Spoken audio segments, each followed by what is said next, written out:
Novel حشرات الارض مصنف مظہر کلیم M اے episode 5 تہہ خانے کی ایک دیوار توڑی گئی تھی اور سائڈ کے کمرے کا فرش اوپر سے توڑا گیا تھا جسے بعد میں اسی طرح بنا دیا تھا۔ ایرک نے جواب دیا، ٹائیگر اس کا خیال رکھنا، میں چیک کرتا ہوں، اگر اس نے جھوٹ بولا ہوگا تو پھر اس کا انجام عبرتناک ہوگا ورنہ ہم اسے زندہ چھوڑ دیں گے۔ عمران نے تیز لہجے میں دروازے کے ساتھ کھڑے ٹائیگر سے مخاطب ہو کر کہا، لیکن ایرک نے کوئی جواب نہ دیا۔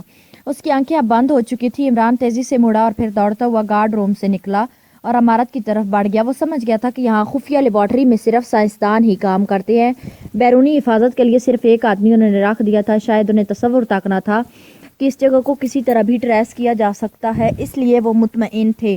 چند لمحوں بعد عمران تیسرے کمرے میں پہنچ گیا۔ کمرہ ہال نما تھا اور اس میں کامن روم جیسا بھاری فرنیچر موجود تھا جس پر مٹی کی موٹی گرد سی چڑھی ہوئی تھی۔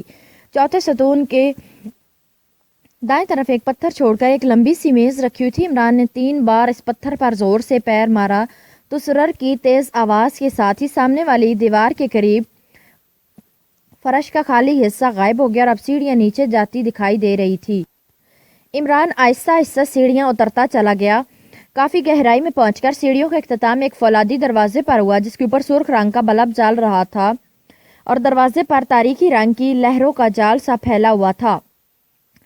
عمران کے ہونٹ بھنچ کے ایسی ریس کا جال تھا جسے بغیر اس کے اینٹی ریس کا ختم کیا جا سکتا تھا، اور ظاہر ہے اس کے لیے اس کے پاس کوئی ہتھیار نہ تھا۔ اسی لمحے عمران کو ایک خیال آیا کہ باہر سے اگر کوئی آدمی اندر آ جاتا ہوگا تو لازماً اس دروازے کو کھولنے کا کوئی انتظام باہر سے ہی رکھا گیا ہوگا۔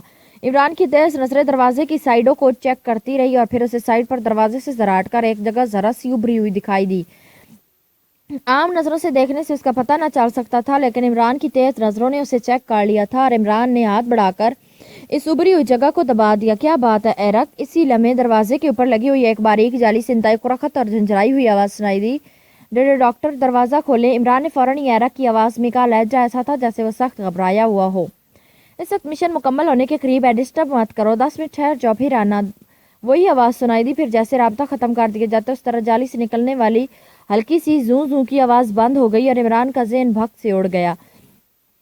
مشن مکمل ہونے والا تھا، مطلب ہے کہ لیبارٹری تباہ ہونے والی تھی، اور عمران کے ہونٹ بھینچ گئے، چہرہ پتھر جیسا ہو گیا۔ اس نے ہاتھ بڑھا کر دوبارہ ابھری ہوئی جگہ کو دبا دیا۔ دفع ہو جاؤ، مت ڈسٹرب کرو احمق کے بچے، وہی چیختی ہوئی آواز سنائی دی، ڈاکٹر مشن کے بارے میں عام ترین اطلاع ہے، جلدی کرو، دروازہ کھولو ورنہ سارا مشن فیل ہو جائے گا، جلدی کرو۔ عمران نے ایرک کی آواز میں چیختے ہوئے کہا، مشن کے بارے میں عام اطلاع اور تمہارے ذریعے؟ یہ کیسے ممکن ہے؟ بتاؤ کیا اطلاع ہے؟ ڈاکٹر کی آواز میں حیرت اور بے یقینی نمایاں تھی۔ یہ اطلاع کاغذ پر ہے اور گیٹ پر پہنچائی گئی ہے، لانے والا ایس بی کا آدمی ہے، صرف اتنا کہا تھا کہ مشن کے بارے میں عام اطلاع ہے، اسے فوراً لیبارٹری میں پہنچا دو ورنہ مشن فیل ہو جائے گا۔ کاغذ پر لکھا ہوا مجھے نہیں معلوم، عمران نے تیز لہجے میں کہا۔ S B? اچھا ٹھیک ہے، میں دروازہ کھولتا ہوں، نہ جانے اس وقت کیا اطلاع ٹپک پڑی۔ مشن مکمل ہونے والا اور یہ اطلاع آ گئی، ڈاکٹر کی الجھی ہوئی غصیلی آواز سنائی دی اور عمران کے لبوں پر مسکراہٹ رنگ گئی۔ اس نے جیب سے سائلنسر لگا ریوالور نکال کر ہاتھ میں لے لیا تھا۔ چند لمحوں بعد دروازے پر جلنے والا بلب بجھ گیا اور اس کے ساتھ ہی فولادی دروازے پر چمکنے والی لہریں بھی ختم ہو گئی۔ ہلکی سی گڑگڑاہٹ کے ساتھ دروازہ ایک سائڈ پر کھسک کر دیوار کے اندر غائب ہو گیا۔ اب اندر ایک چھوٹا سا کمرہ نظر آ رہا تھا جس کا کوئی دروازہ نہ تھا۔ کمرے میں کاغذ پھینک دو اور واپس جاؤ، میں چیک کر لوں گا، جالی سے ڈاکٹر کی آواز سنائی دی اور عمران کے ہونٹ ایک بار پھر بھینچ گئے۔ پھینک دیا ہے کاغذ، عمران نے ایرک کے لہجے میں کہا اور اس کے ساتھ وہ بجلی کسی تیزی سے قدم بڑھا کر کمرے کے اندر پہنچ گیا، لیکن اندر پہنچتے ہی اس کے پورے جسم کو اس قدر زوردار جھٹکا لگا جیسے اس کے جسم کو طاقتور الیکٹرک کرنٹ لگا ہو، اور پہلے جھٹکے کے ساتھ ہی دوسرا جھٹکا لگا اور اس بار جھٹکے کے ساتھ ہی عمران کا ذہن بھی تاریک ہونے لگا۔ آخری احساس اس کے ذہن میں اپنے لہرا کر نیچے گرنے کا ہی ابھرا تھا، اس کے بعد مکمل تاریکی چھا گئی۔ دیوار کے ساتھ نصب طویل و عریض مشین کے سامنے چاروں ڈاکٹر بجلی کسی تیزی سے ادھر ادھر گھوم رہے تھے اور مشین کی مختلف ناپیں گھمانے کے ساتھ ساتھ مختلف بٹن آف آن کیے جا رہے تھے، جبکہ شیشے کے کمرے میں میز پر رکھی ہوئی مستطیل مشین کے سامنے کرسی پر بیٹھا ہوا ڈاکٹر آرنلڈ مشین پر اس طرح جھکا ہوا تھا جیسے وہ مشین کے اندر گھسنا چاہتا ہو، ساتھ ساتھ وہ ہدایات بھی دیتا جا رہا تھا اور اس کی ہدایات کے مطابق جو کسی ٹرانسمیٹر سے نکل کر حال میں مشین کے سامنے کھڑے چاروں ڈاکٹر تک پہنچ رہی تھی، وہ کام کر رہے تھے۔ ڈاکٹر آرنلڈ کی نظریں مشین کے درمیان موجود ایک سکرین پر جمی ہوئی تھی جس کے اوپر تہہ خانے سے بنے ہوئے تھے اور ہر کھانے میں نمبر پڑے نظر آ رہے تھے۔ ایک سائڈ سے 8 سرخ رنگ کی لکیریں ان کھانوں کو کراس کرتی ہوئی آہستہ آہستہ آگے بڑھے جا رہی تھی۔ 8 لکیروں کا رخ سکرین کے انتہائی اوپر کی جانب ایک خانے کی طرف تھا جس کا رنگ ہلکا سرخ تھا اور اس پر ہندسے کی بجائے اس اے کا حرف لکھا ہوا تھا۔ لکیریں اس خانے سے صرف 3 خانے پیچھے تھی لیکن وہ بہرحال مسلسل حرکت کر رہی تھی۔ کبھی کوئی لکیر دوسرے سے آگے بڑھ جاتی، کبھی کوئی دوسری، اور یہ سب کچھ ڈاکٹر آرنلڈ کی ہدایات کے مطابق ہو رہا تھا۔ ابھی لکیریں سرخ خانے سے 2 خانے پیچھے تھی کہ یکلخت کمرے میں تیز سیٹی کی آواز گونج اٹھی اور ڈاکٹر یہ آواز سنتے بری طرح چونک پڑا۔ اس کے چہرے پر شدید غصے کے آثار نمایاں ہو گئے۔ وہ سمجھ گیا تھا کہ کال تہہ خانے کے باہر مین گیٹ سے کی جا رہی ہے اور چونکہ باہر صرف حفاظتی گارڈ ایرک ہی تھا اس لیے کال لازماً ایرک کی طرف سے ہی تھی۔ اس احمق کو کیا مصیبت پڑ گئی کہ اس وقت ڈسٹرب کیا ہے؟ ڈاکٹر آرنلڈ نے بڑبڑاتے ہوئے کہا اور ساتھ ہی مشین کے سب سے نچلے حصے میں لگا ہوا ایک بٹن آن کر دیا۔ کیا بات ہے ایرک؟ ڈاکٹر آرنلڈ نے انتہائی کرخت اور جلائے ہوئے لہجے میں کہا۔ ڈاکٹر دروازہ کھولیں۔ مشین کے نچلے حصے سے ایرک کی گھبرائی ہوئی آواز سنائی دی۔ اس وقت مشن مکمل ہونے کے قریب، ڈسٹرب مت کرو، 10 منٹ بعد پھر آنا۔ ڈاکٹر نے انتہائی جھلائے ہوئے لہجے میں کہا اور ساتھ ہی ہاتھ بڑھا کر بٹن آف کر دیا اور پھر سکرین کی طرف متوجہ ہوا۔ اس کے بعد دوبارہ سیٹی کی تیز آواز سنائی دی اور مسلسل بجنے لگی۔ دفعہ ہو جاؤ، مت ڈسٹرب کرو احمق کے بچے۔ ڈاکٹر آرنلڈ نے بٹن دبا کر ہولک کے بال چیختے ہوئے کہا۔ ڈاکٹر مشن کے بارے میں عام ترین اطلاع ہے، جلدی کرو، دروازہ کھولو ورنہ سارا مشن فیل ہو جائے گا، جلدی کرو، ایرک کی چیختی ہوئی آواز سنائی دی۔ مشن کے بارے میں عام اطلاع اور تمہارے ذریعے یہ کیسے ممکن ہے؟ بتاؤ کیا اطلاع ہے؟ ڈاکٹر آرنلڈ نے حیرت بھرے لہجے میں کہا۔ یہ اطلاع کاغذ پر ہے اور گیٹ پر پہنچائی گئی ہے۔ لانے والا ایس بی کا آدمی ہے، اس نے نہ صرف اتنا کہا ہے کہ مشن کے بارے میں عام اطلاع، اسے فوراً لیبارٹری میں پہنچا دو ورنہ مشن فیل ہو جائے گا۔ کاغذ پر کیا لکھا ہوا ہے مجھے نہیں معلوم۔ ایرک کی آواز سنائی دی اور ڈاکٹر آرنلڈ کے ہونٹ بھینچ گئے۔ ایس بی کے حوالے نے اسے چونکا دیا تھا۔ ایس بی اچھا ٹھیک ہے، میں دروازہ کھولتا ہوں، نہ جانے اس وقت کیا اطلاع ٹپک پڑی۔ مشن مکمل ہونے والا اور یہ اطلاع آ گئی، ڈاکٹر آرنلڈ نے الجھے اور غصیلے لہجے میں کہا۔ پھر اس نے ہاتھ بڑھا کر پہلے بٹن کے ساتھ موجود 3 بٹن بیک وقت دبا دیے۔ ان تینوں کے اوپر لگے ہوئے چھوٹے چھوٹے بلب سپارک کرنے لگے۔ کمرے میں کاغذ پھینک دو اور واپس سے میں چیک کر لوں گا، ڈاکٹر آرنلڈ نے کہا۔ پھینک دیا کاغذ۔ مشین سے ایرک کی آواز نکلی اور ڈاکٹر نے دروازہ کھولنے والے بٹن تیزی سے آف کیے ہی تھے کہ یکلخت مشین کے دائیں کونے میں ایک سرخ رنگ کا بلب سپارک کرنے لگا۔ دوبارہ سپارک ہونے کے بعد وہ خود بخود بجھ گیا اور ڈاکٹر آرنلڈ کی آنکھیں حیرت سے پھیلتی گئی۔ کیا مطلب؟ یہ ایرک جانے کی بجائے کمرے میں کیوں آ گیا؟ ڈاکٹر آرنلڈ نے انتہائی حیرت بھرے لہجے میں کہا۔ پھر اس نے چند بٹن دبائے اور مائک کا بٹن آن کر دیا۔ ڈاکٹر جیک، ڈاکٹر آرنلڈ نے تیز لہجے میں کہا۔ یس ڈاکٹر۔ ایک آواز مشین سے نکلی۔ انٹری روم میں ایرک بے ہوش پڑا ہوگا، ڈاکٹر فلپس کے ساتھ جا کر اسے اٹھا لاؤ۔ میں نے اس احمق کو کہا تھا کہ صرف کاغذ انٹری روم میں پھینک دے، لیکن کاغذ کی بجائے وہ خود اندر آ گیا اور کاسمک ریز کی وجہ سے بے ہوش ہو گیا ہے۔ اب میں نے کاسمک ریز آف کر دی ہیں، جا کر اسے اٹھا لاؤ، اسے اپنی اس حرکت اور میرے حکم عدولی کے لیے جواب دہ ہونا پڑے گا، ڈاکٹر آرنلڈ نے تیز لہجے میں کہا۔ ڈاکٹر مشن اس وقت تقریباً مکمل ہونے کے قریب ہے، پہلے مشن کو مکمل کر لیں، بعد میں اس سے اطمینان سے پوچھ گچھ ہو جائے گی۔ ڈاکٹر جیک کی آواز سنائی دی۔ وہ ڈاکٹر آرنلڈ کا نمبر 2 تھا، میں تو خود یہی چاہتا تھا، لیکن وہ احمق کوئی عام اطلاع لے آیا اور یہ اطلاع چیف کی طرف سے آئی ہے، کسی کاغذ پر لکھی ہوئی ہے اور یہ کہا گیا کہ اگر اطلاع ہم تک نہ پہنچی تو مشن فیل بھی ہو سکتا ہے، اس لیے تو میں نے آؤٹ گیٹ کھولا تھا۔ میں اس مشن کے سلسلے میں 1% رسک بھی نہیں لینا چاہتا۔ جاؤ جا کر اسے اٹھا کر لے آؤ، جلدی کرو، وقت بے حد کام ہے، ڈاکٹر آرنلڈ نے کہا اور حال میں موجود 2 افراد تیزی سے دائیں طرف کونے کی طرف بڑھ گئے۔ چونکہ ڈاکٹر آرنلڈ نے انٹری روم کے حفاظتی نظام کو آف کر دیا تھا اس لیے اس کا دروازہ خود بخود نمودار ہو گیا تھا۔ یہ سارا سسٹم ڈاکٹر آرنلڈ نے اس لیے کیا تھا تاکہ کوئی بھی آدمی اس کی مرضی کے بغیر لیبارٹری میں داخل نہ ہو سکے۔ ویسے پہلی بار ایرک یہاں آیا تھا، ورنہ اب تک ضرورت پڑنے پر وہ ایرک کو گارڈ روم میں فون کر کے ضرورت کی چیزیں بتا دیتے تھے اور وہ بازار سے لا کر انہیں سیڑھیوں میں رکھ جاتا تھا اور پھر ڈاکٹر جیک جا کر وہ سامان لے کر آتا تھا۔ وہ مستقل طور پر اس تہہ خانے میں ہی رہتے تھے، یہاں سائڈ پر کمرے بنے ہوئے تھے جہاں وہ باری باری ریسٹ کرتے تھے، نہاتے اور کپڑے بدلتے تھے اور کھانا وہ مل کر ایک بڑے کمرے میں کھاتے تھے۔ ڈاکٹر آرنلڈ 6 ماہ میں پہلی بار آج سپیر کو پیٹر کے ساتھ اس تہہ خانے سے باہر نکلا تھا، ورنہ تو 6 ماہ سے یہی تہہ خانہ اور ملحقہ کمرے ہی ان کی دنیا تھی۔ پہلے تو وہ مشینری نصب کرتے رہے تھے، پھر ایف کے بنانے کا مرحلہ آیا تھا اور اب ایف کے اور کوپک ہولز میں پہنچ چکے تھے، تو اب ان کی مدد سے سپر ایکٹیو لیبارٹری تباہ کرنی تھی۔ اس کے بعد ان کا کام ختم ہو جاتا اور وہ واپس گریٹ لینڈ چلے جاتے، لیکن عین مشن کی تکمیل کے وقت ایرک نے مداخلت کر دی تھی۔ یہی وجہ تھی کہ ڈاکٹر آرنلڈ جیسے ٹھنڈے ذہن کے آدمی کو اس وقت ایرک پر شدید غصہ آ رہا تھا اور اس کی غصے کی وجہ اس نے اس اندر لانے کا کہا تھا تاکہ اس پر اچھی طرح غصہ نکال سکے۔ ڈاکٹر یہ تو کوئی مقامی آدمی ہے۔ اچانک ڈاکٹر جیک کی چیختی ہوئی آواز شیشے کے کمرے کے کھلے ہوئے دروازے سے ڈاکٹر آرنلڈ کے کانوں میں پڑی تو وہ بے اختیار اچھل کر کھڑا ہو گیا۔ مقامی آدمی؟ ڈاکٹر آرنلڈ کے حلق سے حیرت بھری آواز نکلی اور وہ تیزی سے دوڑتا ہوا کمرے سے باہر کی طرف دوڑ پڑا۔ اس وقت واقعی اس کی آنکھیں حیرت کی شدت سے کانوں تک پھیلتی چلی گئی جب اس نے انٹری روم کے دروازے کے ساتھ ہال کے اندر ایک مقامی نوجوان کو پڑے ہوئے دیکھا۔ کیا مطلب؟ یہ کون ہے؟ ایرک کی بجائے یہ کون ہے؟ بات تو ایرک کر رہا تھا۔ ڈاکٹر آرنلڈ انتہائی حیرت بھرے انداز میں بولا اور آنکھیں پھاڑ پھاڑ کر فرش پر پڑے بے ہوش نوجوان کو اس طرح دیکھنے لگا جیسے وہ کسی بھوت کو دیکھ رہا ہو۔ ڈاکٹر جیک اور ڈاکٹر فلپس کے علاوہ باقی 2 ڈاکٹر بھی وہاں پہنچ چکے تھے۔ ڈاکٹر آرنلڈ، اس کا مطلب ہے کہ ہماری لیبارٹری ٹریس ہو چکی ہے اور یہ لوگ جہاں تک پہنچ گئے ہیں ہو سکتا ہے اس کے اور ساتھی باہر ہوں، اس لیے فوراً لیبارٹری بلاک کر دیں اور مشن مکمل کر لیں، ڈاکٹر جیک نے اچانک چیختے ہوئے کہا۔ اوہ ہاں ٹھیک ہے، تم ٹھیک کہہ رہے ہو، جلدی کرو، مشن مکمل کرو، آؤٹ گیٹ تو بند ہے اس لیے باہر سے کوئی نہیں آ سکتا، ہمیں فوراً مشن مکمل کرنا چاہیے، ڈاکٹر آرنلڈ نے انتہائی بخلائے ہوئے انداز میں کہا اور واپس شیشے کے کمرے کی طرف دوڑنے لگا۔ مگر ڈاکٹر اسے تو الگ کر دینا چاہیے، ڈاکٹر فلپس نے کہا۔ اوہ ہاں ٹھیک ہے، کر دو الگ، گردن دبا کر مار ڈالو، اب ہمارے پاس پستول تو نہیں ہے، ڈاکٹر آرنلڈ نے دروازے پر رکتے ہوئے مڑ کر کہا۔ ڈاکٹر یہ انسان ہے، اس بار ڈاکٹر فلپس نے بھی جھجکتے ہوئے کہا جس نے پہلے ہلاکت کی بات کی تھی۔ شاید اس وقت وہ جوش میں ایسا کہہ گیا تھا لیکن اب کسی انسان کو اپنے ہاتھوں مارنے پر وہ خود ہی جھجک رہا تھا۔ ظاہر ہے وہ سائنسدان تھے، پیشہ ور مجرم یا سیکرٹ ایجنٹ تو نہ تھے کہ انتہائی سرد مہری سے انسانوں کو قتل کر ڈالتے۔ چھوڑو ڈاکٹر فلپس، یہ کاسمک ریز کا شکار ہے، اسے 1 گھنٹے سے پہلے تو ہوش آ ہی نہیں سکتا اور مشن 10-15 منٹ میں مکمل ہو جائے گا، پھر جو ہوگا دیکھا جائے گا، ڈاکٹر جیک نے کہا۔ ہاں ٹھیک ہے، ہمیں پہلے مشن کی طرف توجہ دینی چاہیے، ڈاکٹر آرنلڈ نے کہا اور مڑ کر شیشے والے کمرے میں داخل ہو کر کرسی پر بیٹھ گیا جبکہ باقی ڈاکٹرز اپنی اپنی مخصوص جگہوں پر پہنچ گئے۔ لیکن حیرت کے اس جھٹکے نے ایک لحاظ سے وقتی طور پر ڈاکٹر آرنلڈ کا ذہن ماؤس سا کر دیا تھا۔ اس کی پوری توجہ مشن کی طرف نہ ہو رہی تھی لیکن پھر آہستہ آہستہ اس کا ذہن کام کرنے لگا اور اس نے ہدایات دینا شروع کر دی اور ایک بار پھر حال میں بڑی مشین کے سامنے کھڑے چاروں ڈاکٹر تیزی سے کام میں مصروف ہو گئے اور 8 لکیریں ایک بار پھر حرکت میں آ گئی اور واقعی 20 منٹ بعد 8 کی 8 لکیریں سرخ خانے کی بیرونی لکیر تک پہنچ گئی۔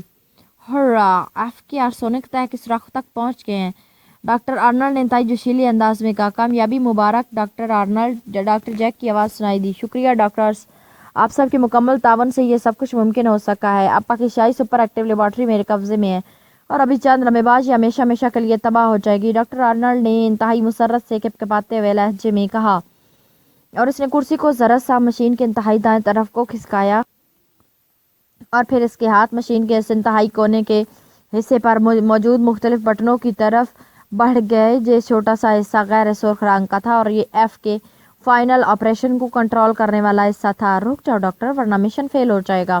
اچانک دروازے کی طرف سے ایرک کی چیختی ہوئی آواز سنائی دی اور مشین پر جھکا ہوا ڈاکٹر آرنلڈ بے اختیار کرسی پر ہی گھوما تو لڑکھڑا کر کرسی سمیت نیچے جا گرا۔